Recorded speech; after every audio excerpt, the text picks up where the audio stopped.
ഒരു ഖബറിൻ്റെ സൈഡ് പൊളിച്ചു നോക്കിയാൽ കാണുന്ന അവസ്ഥയാണിത്. നമുക്കൊക്കെ കടന്നു പോകാനുള്ളൊരവസ്ഥ. നമ്മുടെയൊക്കെ ജീവിതത്തിൻ്റെ തുടക്കം മാതാവിൻ്റെ ഗർഭപാത്രത്തിലാണ്. ആ ഗർഭപാത്രത്തിലൂടെയാണ് ഞാനിപ്പോൾ ഇങ്ങനെ നടന്നു നീങ്ങുന്നത്. ഇതാണ് നമ്മുടെ ഭ്രൂണാവസ്ഥ. ലോകത്തിലേക്ക് കണ്ണു തുറക്കും മുമ്പ് നിങ്ങൾക്ക് കൂട്ടായിരുന്ന ആ ഹൃദയമിടിപ്പ് ഇപ്പോൾ കേൾക്കുന്നുണ്ടോ?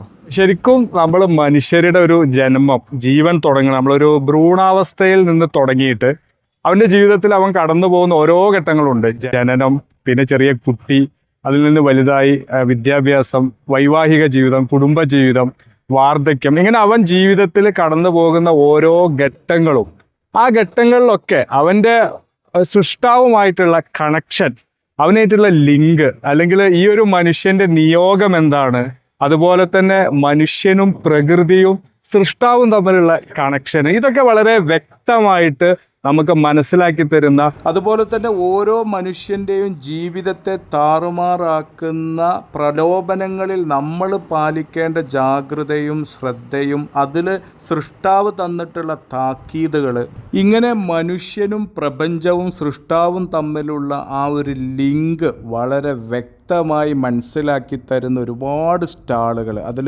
വെർച്വൽ റിയാലിറ്റി വെച്ചിട്ടുള്ള സ്റ്റാളുകളും എല്ലാം കൂടി എനിക്കിതിൽ ഉൾപ്പെടുത്താൻ പറ്റിയിട്ടില്ല. വലിയ തിരക്കില്ലാത്ത ഭാഗങ്ങളിൽ മാത്രമാണ് ഞാൻ വീഡിയോ ഷൂട്ട് ചെയ്തത്. കാരണം അത്യാവശ്യം നല്ല തിരക്കായിരുന്നു കണ്ണൂർ വെച്ച് നടന്ന കണക്റ്റ എന്ന ഈ ഒരു എക്സിബിഷൻ കാണാൻ വേണ്ടിയിട്ട്. ഞാൻ ഉച്ച സമയത്താണ് ഇവിടെ എത്തിയത്. ആ സമയത്ത് നല്ല തിരക്കാണ്. ആ സമയത്ത് സ്റ്റേജിൽ ഇതിൻ്റെ പിന്നിൽ പ്രവർത്തിച്ച കലാകാരന്മാരെ ആദരിക്കുന്ന ചടങ്ങ് നടന്നുകൊണ്ടിരിക്കുകയാണ്. അതിൽ പ്രഗത്ഭരായ ഒരുപാട് ആർട്ടിസ്റ്റുകളുണ്ട്. അതിൽ എനിക്ക് ഏറ്റവും സന്തോഷം തോന്നിയത് എൻ്റെ നാട്ടുകാരനായ വേങ്ങരക്കാരനായ യൂസുഫ് കുറ്റാടൂർ, അദ്ദേഹത്തിൻ്റെ കയ്യൊപ്പും ഈ ഒരു എക്സിബിഷനിൽ ഉണ്ടായിട്ടുണ്ട്.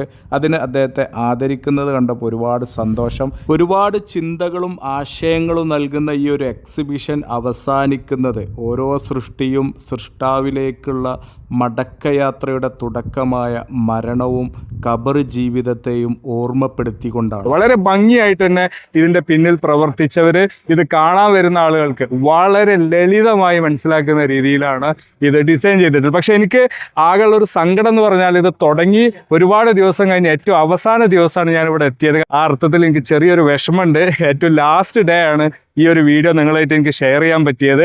ഇന്ന് ഇതിൻ്റെ അവസാന ദിവസമാണ്. കുറച്ച് ദിവസങ്ങളായിട്ട് ഇത് തുടങ്ങിയിട്ടുണ്ട്. ഏതായാലും ഇതിൻ്റെ പിന്നിൽ പ്രവർത്തിച്ച എല്ലാവർക്കും എല്ലാവിധ ആശംസകളും പ്രത്യേക അഭിനന്ദനങ്ങളും നേരുകയാണ്. Thank you for watching our channel സകലം.